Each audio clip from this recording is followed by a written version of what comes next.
काजल, बहुत अच्छी बात कही आपने कि लेखनी में वो ताकत है जो कहीं भी हमें अपने भावों को एक्सप्रेस करने के लिए।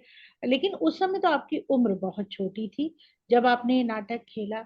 और दूसरी बात कि आपने जितने भी मैंने आपके नाटक पढ़े हैं वो कहीं ना कहीं रेनेसा को परिलक्षित करते हैं। आप रोमांटिक हैं, आप हब्बा खातून जैसी या लल्लेश्वरी जैसी हस्तियों पर लिखती हैं।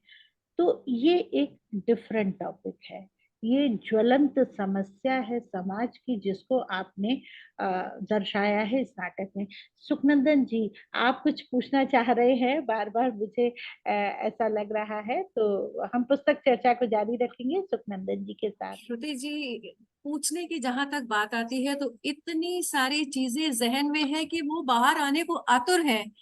लेकिन फिर भी देखिए, जब नशे की बात करते हैं, जिस टॉपिक पर काजल जी ने लिखा है, तो वो हमारी एक साझा सामाजिक समस्या है। और बिल्कुल। मैं काजल जी को मतलब किन शब्दों में इनकी तारीफ करूं, ये शायद मेरे पास शब्द कम पड़ जाएंगे।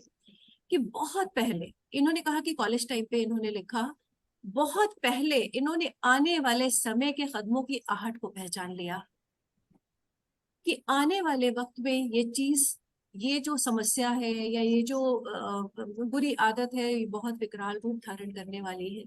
और इसके ऊपर जागरूकता का जो एक अभियान है उसका बिगुल बजा ही देना चाहिए, और इन्होंने काफी पहले बजा भी दिया।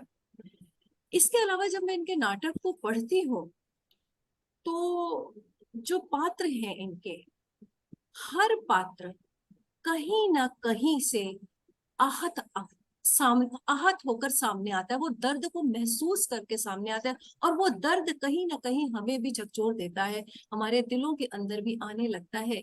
अब देखिए ना, आज का जो समय है, बच्चे बहुत आगे चले गए हैं। अब बच्चे हमें समझाने लगे हैं, हमें पढ़ाने लगे हैं। लेकिन इस चीज को इन्होंने कितनी पहले पहचान लिया कि जो पुत्री है वो पिता के लिए आवाज उठाती है, पिता जो सामाजिक समस्या को लेकर वो आगे आ रहे हैं उसके खिलाफ आवाज उठाती है। और वो बहुत आगे तक जाती है और पूरा का पूरा जो सिस्टम है उसको सामने लेकर आती है। अगर हम डीआईजी की बात करते हैं, डीआईजी का बेटा है आशीष, ठीक है। आशीष एंड में जाके वो मास्टरमाइंड, मतलब वो आशीष की गिरफ्तारी के साथ पूरे का पटाक्षेप होता है ना। वो पिता पुत्र की जो टकराव की बात कह लीजिए, लेकिन जो हमारे सामाजिक मूल्य है वो कहीं से भी इन्होंने उनका हाथ नहीं ले दिया है। अगर पिता है तो उसको बच्चे की तरफ से सजा मिलेगी, और अगर बच्चा है तो उसको अपने पिता की तरफ से सजा मिलेगी। तो ये जो एक ताना बाना इन्होंने सारे पात्रों के साथ बुना है, ये वाकई मतलब एक गुथी हुई, जिसको कहते हैं ना बात, एक गुथी हुई बात को सामने लेकर आना। अब देखिए कि वो महक है लड़की, उसका भाई संजय है ना। महक इस वजह से आहत है। आशीष जो है वो ऋतिक का दोस्त है, लेकिन वो दूसरी तरफ जाके उनके साथ मिला हुआ है। वो जो उनके पिताजी हैं, रूही के पिताजी हैं, जो तो उनके साथ मिला हुआ है। रवि कपूर है, रवि कपूर का अलग ही कैरेक्टर सामने आता है कि रवि कपूर और वो रूही के पिताजी आपस में दोस्त हैं, लेकिन जब उनकी अंत्येष्टि की बात आती है तो उसको अपना पद याद आ जाता है, वो दोस्ती पीछे छूट जाती है। तो ये जो सारी चीजें हैं ना काजल जी, मेरा सवाल ये है कि आपने इतनी पहले, यानी कि ये तो मैंने छोटी सी बानी आपके सामने रखी है, कि इतनी पहले आपने वक्त को कैसे कैसे पहचान लिया कि आने वाले वक्त में जो सामाजिक जो हमारी सोच होगी, जो हमारे आसपास की सोच होगी, वो ऐसे होने वाली है। तो ये किस तरह से आपके जहन में विचार आया? बहुत खूबसूरत सवाल है, बहुत खूबसूरत बात, शुक्रिया सुखनंदन जी। मैंने ये नाटक लिखा जब मैं कॉलेज कर चुकी थी। मैं एमएससी में थी, मास्टर्स कर रही थी उस वक्त, तभी मैंने लिखा। और ये जब हम कॉलेज जाते थे तो वो नहीं होते, हम लोग कहते स्मैक लेकर बैठे होते हैं कॉर्नर्स में, सिगरेट पी रहे होते हैं नशे वाले। वो काफी जगह, वो सिर्फ जम्मू की बात नहीं करूंगी मैं, सिर्फ कि जम्मू में ऐसा है। ये ऐसी प्रॉब्लम हर जगह है, चाहे वो ड्रिंक्स की हो, शराब की हो, या फिर वो आपके जो बाकी है, कोकीन है, पोपी है, ये अफीम है, जो भी है, ये पूरी दुनिया में ये प्रॉब्लम है।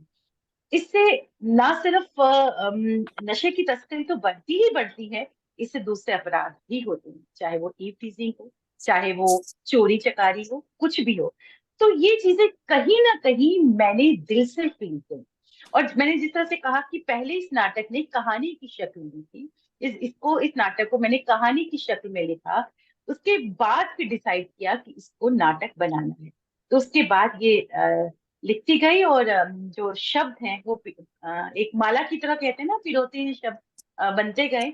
और जिस तरह से मैंने कहा कि वो कहीं ना कहीं अपने आप शायद, मैं क्या कहूँ इसको, आशीर्वाद मेरे पापा का, क्योंकि जो मुझे इसके लिए बहुत ज्यादा मेहनत नहीं करनी पड़ी। मैं सिर्फ एक युद्ध और की बात ही नहीं कर रही, एक युद्ध और की अगर मैं बात करूं तो वो नशे को लेकर है।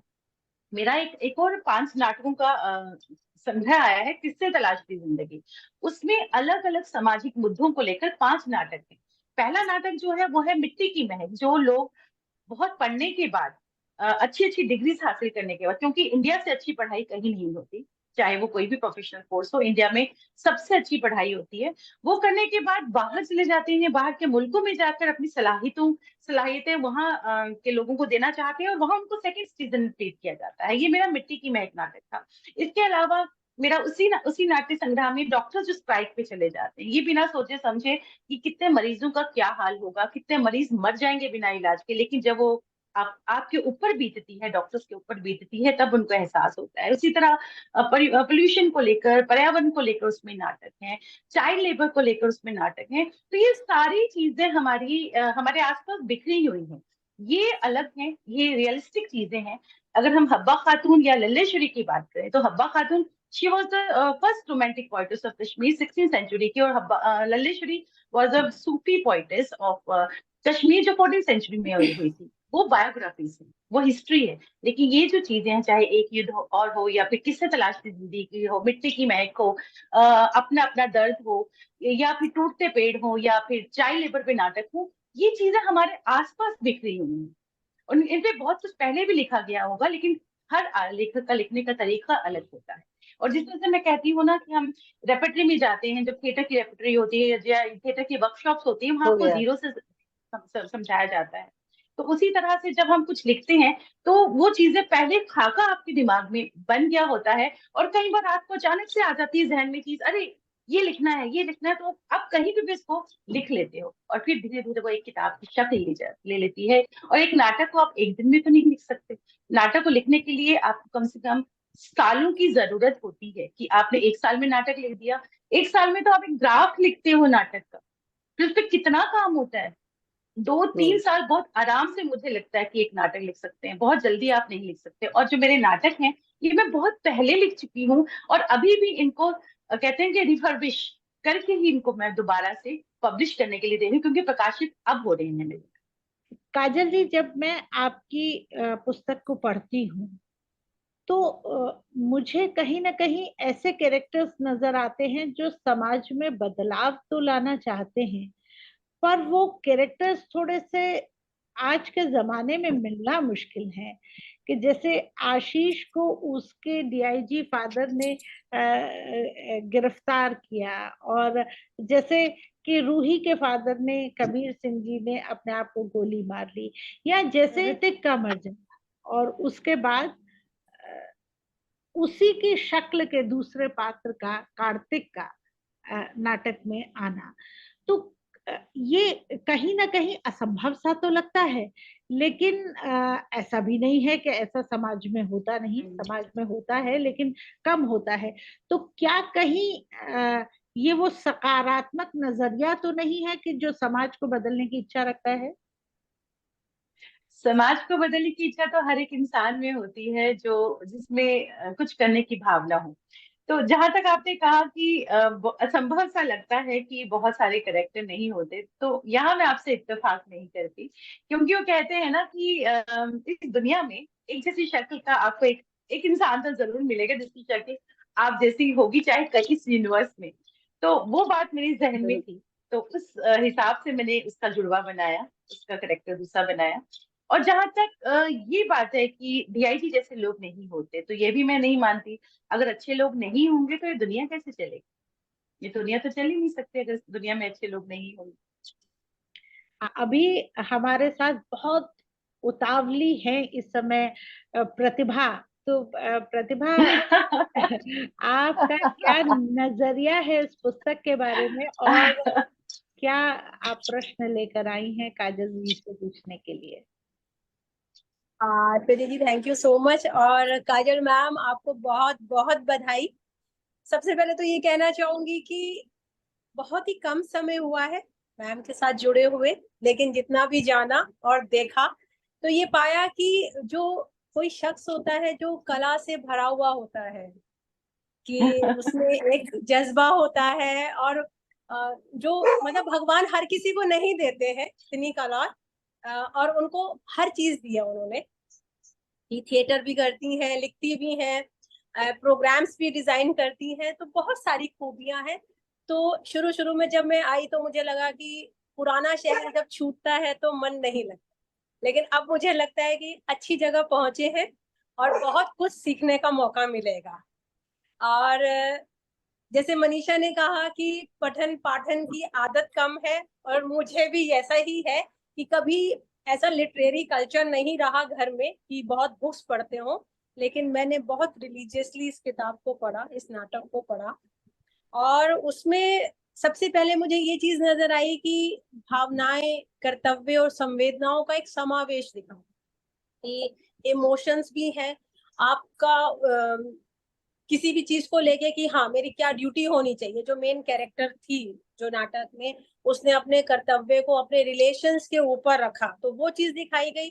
तो ये बहुत अच्छी बात हुई कि बहुत अच्छा मैसेज कन्वे करती है। और अगर राइटर की लेखनी समाज में इस तरीके का मैसेज देती है तो ये एक राइटर के लिए बहुत बड़ी उपलब्धि तो है ही है। और जब हम उस तरीके का परिवर्तन देखते हैं तो एक सकारात्मक सोच के साथ जब हम अच्छी चीजें होते देखते हैं तो राइटर बहुत ज्यादा खुश भी होता है, और उसके लिए उससे बड़ा रिवॉर्ड नहीं होता। तो बिल्कुल। ये तो नाटक में था ही। और मैम से क्वेश्चंस तो सब इतने अच्छे अच्छे पूछ रहे हैं, और मैं बता रही हूँ कि बहुत कम तजुर्बा है, लेकिन फिर भी मैं ये पूछना चाहूंगी कि जैसा कि आपने कहा कि इतनी छोटी उम्र में लाइक कॉलेज पास कर लेना, हम कहते जरूर है कि आप 21-22 साल के हो गए, लेकिन कभी कभी वो सोच इतनी परिपक्व नहीं होती, हम इतने संवेदनशील नहीं होते। तो क्या मतलब बचपन से ही ये संवेदनशीलता, ये भावुकता थी, और आपको हर समय ऐसे लगता था कि इस तरीके का कुछ मुझे करते जाना है? बिल्कुल। वो कहते हैं ना, एक कलाकार भावुक होता है। मेरे घर में वैसा ही एटमॉस्फेयर था। मेरी नानी बहुत अच्छी पेंटर थी, बहुत अच्छा गाती थी, बहुत नाम था उनका पेंटिंग्स को लेकर उनका। मेरी मम्मी बहुत अच्छी सिंगर है, थिएटर एक्ट्रेस है। पापा का मैंने बता दिया, उनको भीष्म पितामह कहा जाता है जम्मू रंगमंच का। तो और राइटर साहित्य अकादमी अवार्डी रहे हैं वो उर्दू लिटरेचर के लिए। उनकी राइटिंग्स पे जम्मू यूनिवर्सिटी के स्टूडेंट्स, उर्दू डिपार्टमेंट के स्टूडेंट्स वो रिसर्च कर रहे हैं। तो जिस तरह से मैंने कहा कि मेरे घर में वैसा ही एटमॉस्फेयर था। और संवेदनशीलता की जो बात हुई, मैंने 3 साल की उम्र से थिएटर करना शुरू किया। तब तो शायद मैं बच्चा ही, 3 साल का तो बच्चा ही होता, उसको कुछ पता नहीं होता। लेकिन पापा ने मुझे एक नाटक में लिया था, डोगरी नाटक था। तो 3 साल की उम्र में मेरा स्टेज पे कदम पे पैर, पहला पैर स्टेज पे पड़ चुका था। तो वही सिलसिला चलता था धीरे धीरे। तो जब आप थिएटर से जुड़े हो या कुछ भी करो, दूसरों के साथ नाटक करते हो, तो बहुत सारे ऐसे एक्सपीरियंसेस होते हैं कि आपको लगता है कि आपको उन सभी एक्सपीरियंसेस को जो आपके साथ हुए हैं, उनको लोगों तक पहुंचाना है। तो कहीं ना कहीं वो चीजें आपके सबकॉन्शियस माइंड में जुड़ती जाती हैं। और जहां तक लेखन का आपने कहा कि मैं कॉलेज में से ही लिखा, मैं कॉलेज से नहीं, मैं मेरा पहला जो मेरा पहली वार्ता थी, मैं 8वीं में थी, 8 क्लास में थी, जब से मेरा प्रॉपर राइटिंग का सफर शुरू हुआ। बच्चों के प्रोग्राम से चलते चलते चलते वो, मैं जर्नलिस्ट भी रही हूँ। और मैं जम्मू कश्मीर में I was the only journalist जिसको फ्रीलांस कैटेगरी में एक्रीडिटेशन कार्ड दिया गया था। एक्रीडिटेशन कार्ड फ्रीलांस कैटेगरी में कभी किसी को नहीं मिलता। मेरे बाद, उसके बाद मैं गवर्नमेंट जॉब में आ गई। मेरे बाद और मुझसे पहले फ्रीलांस कैटेगरी में जर्नलिस्ट कैटेगरी में एक्रीडिटेशन कार्ड आज तक किसी को नहीं मिला। तो वो जो शब्द होते हैं, घर के एटमॉस्फेयर आपको बहुत हेल्प करता है। तो मैं एक वाक्य सुनाती हूँ। मेरी मम्मी संस्कृत थिएटर किया करती थी, बहुत बहुत करती रही है वो संस्कृत थिएटर। तो वो जैसे उनके पास नाटक होते थे, मालविका अग्निमित्रम, अभिज्ञान शकुंतलम, विक्रम उर्वशी। तो उनके एक हिस्से में उसका ट्रांसलेशन होता था हिंदी में, और एक हिस्से में उसका जो संस्कृत था वो लिखा होता था। और हम लोगों के लिए जरूरी था कि उसको भी पढ़ना, और हम लोगों के लिए ये भी जरूरी था कि अमर चित्र कथाएं हमें जरूर पढ़नी है, एक किताब हमें जरूर पढ़नी है। तो वो जब आप किताबें पढ़ते हो और जब आपका मेंटल हॉरिजन ब्रॉड होता है साहित्य पढ़ने के साथ साथ, तो बहुत सारी चीजें ऑटोमेटिकली आपके जहन में चली जाती हैं, और वो कब लेखनी का रूप ले लेती हैं वो बिल्कुल अचानक से हो जाता है।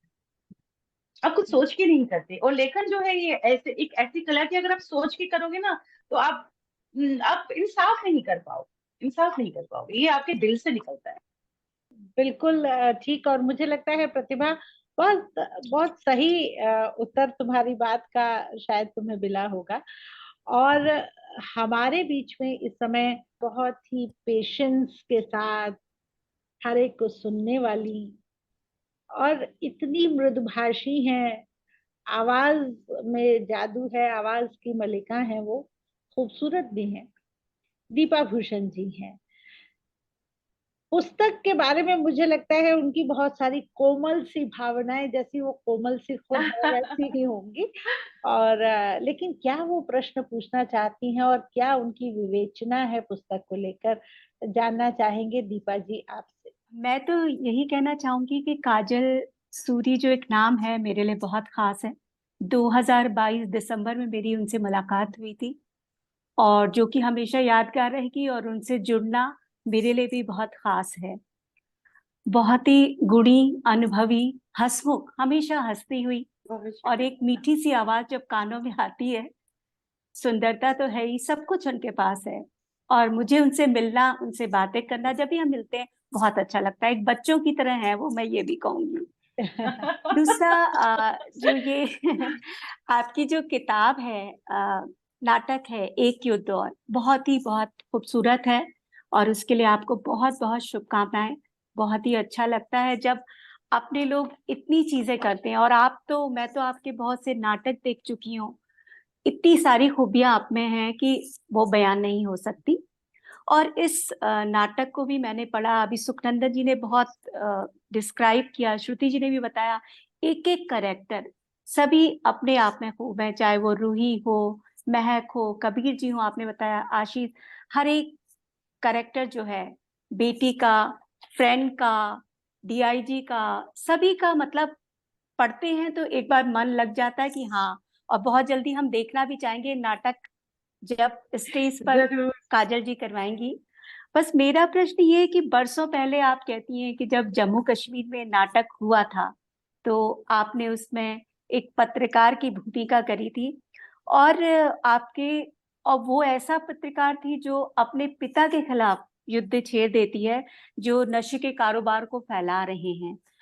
तो इस नाटक में आपके पिताजी, जो कि इतने बड़े नायक रहे, तो उन्होंने आपके साथ थे, तो आपको उस वक्त कैसा लगा था जब आप वो किरदार निभा रही थी, और सचमुच में आपके पिता थे उस वक्त, और आप बेटी थी, और ये नाटक स्टेज पे, तो आपको कैसा लगा था, मैं ये जानना चाहूंगी।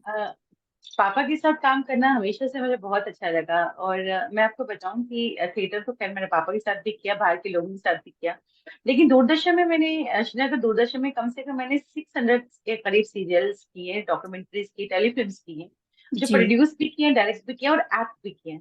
और मोस्ट ऑफ देम उसमें पापा मेरे साथ थे, किसी ना किसी तरीके से वो मेरे साथ थे, चाहे मेरे को एक्टर रही, चाहे फादर रही। तो वो मुझे, जाहिर सी बात है, जब आपके फादर आपके साथ काम कर रहे हैं, जिनको लोग हमेशा कहते हैं कि गुरु, बहुत ऐसे बड़े बड़े लोग हैं जो पापा को गुरु कहते हैं, और भीष्म पिता जिस तरह से मैंने कहा उनको कहा जाता था, तो एक सीखने को तो जाहिर सी बात है, पापा को देख के बहुत सीखा मैंने, उन्होंने सिखाया भी। और उनके साथ काम करना बहुत एक प्रोटेक्टिव एटमॉस्फेयर लगता था। और जब मैं दिल्ली में आई, जब मुझे आकाशवाणी में यहाँ नौकरी मिली, तो मुझे लगता था कि मैं एकदम से प्रोटेक्टिव एटमॉस्फेयर से मैं कहाँ आ गई हूँ। तो मैं अभी तक ये नहीं कहूंगी कि जिस तरह से प्रतिभा ने कहा कि हाँ, जब आते हम अपनी जड़ों को नहीं भूल पाते। मुझे इतने साल हो गए दिल्ली में, लेकिन अभी तक जम्मू कश्मीर मेरी रूह में।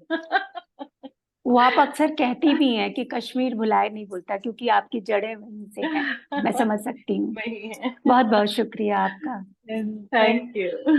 पुस्तक चर्चा के अगले एपिसोड में आपसे पुनः मुलाकात होगी, लेकिन उससे पहले आपसे एक विनम्र सा अनुरोध कि हमारे चैनल श्रुतिपुरी कृष्णायन को सब्सक्राइब करिए, बेल आइकन प्रेस करिए, हमारे इस वीडियो को लाइक करिए, शेयर करिए, अपनी प्रतिक्रिया कमेंट बॉक्स में छोड़िए और हमारे नेक्स्ट एपिसोड तक हमारे साथ जुड़े रहिए।